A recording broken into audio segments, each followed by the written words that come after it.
Assalamualaikum warahmatullahi wabarakatuh. Jadi kembali lagi bersama saya. Jadi kali ini saya nak review lagi satu keris yang saya baru saja belilah kan, iaitu keris lancang perak. Jadi keris lancang perak ni sesuai lah untuk orang yang berasal dari Perak lah, terutamanya untuk paling kurang dimiliki lah sebilah, gitu kot. Saya sendiri pula saya beli bukan sebab saya ni asalnya orang Perak, tak, saya bukan orang Perak, tapi kita peminat keris kan. Jadi ni antara saya rasa keris yang menarik untuk saya miliki sebagai satu koleksi, sebagai satu simpanan. Sebab keris lancang perak ni pun antara keris yang nampak cantik lah, kan, nampak cantik, gitu. Jadi untuk tak membuang masa, saya rasa saya terus review lah ataupun tunjuk lah, lebih pada tunjuk. Beginilah rupa paras keris lancang perak. Tuan-tuan boleh tengok sendiri. Tuan-tuan boleh tengok. Beginilah rupa paras dia.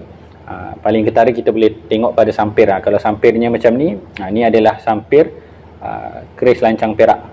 Kalau nampak keris yang sampirnya macam ni, Masya Allah, memang cantik ya tuan-tuan. Memang cantik. Memang unik lah.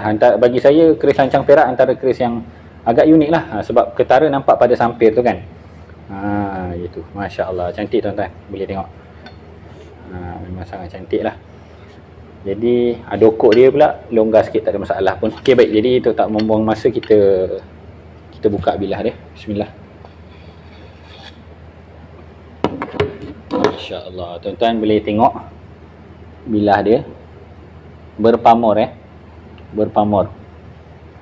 Okey, Masya Allah, cantik. Saya tak pastilah tuan-tuan nampak ke tak dalam video masa saya tengah rekod ni. Sebab yelah, mungkin lighting kita pun tak berapa nak terang. Kalau tengok depan-depan ni, saya nampak lah memang ada pada bilah keris ni ada kilauan-kilauan nikel, kita panggil sebagai nikel ataupun meteorite. Masya Allah, memang cantik lah tuan-tuan.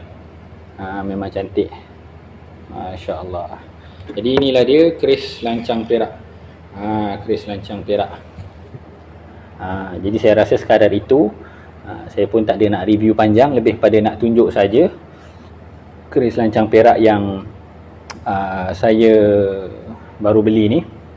Jadi sesuai lah kan, terutama orang Perak kalau boleh kan, kalau ada sebilah pun okey. Tapi kalau tak nak beli keris lancang perak pun tak ada masalah, keris apa-apa pun tak ada masalah. Macam saya sendiri pun, saya bukan orang Perak, cuma keris ni antara keris yang saya rasa mudah kata, bahasa mudah, nampak cantik lah.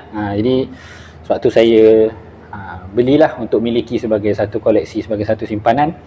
Jadi insyaAllah lain masa, lain waktu saya review lagi, mungkin keris lain ataupun apa-apa senjata Melayu yang lain.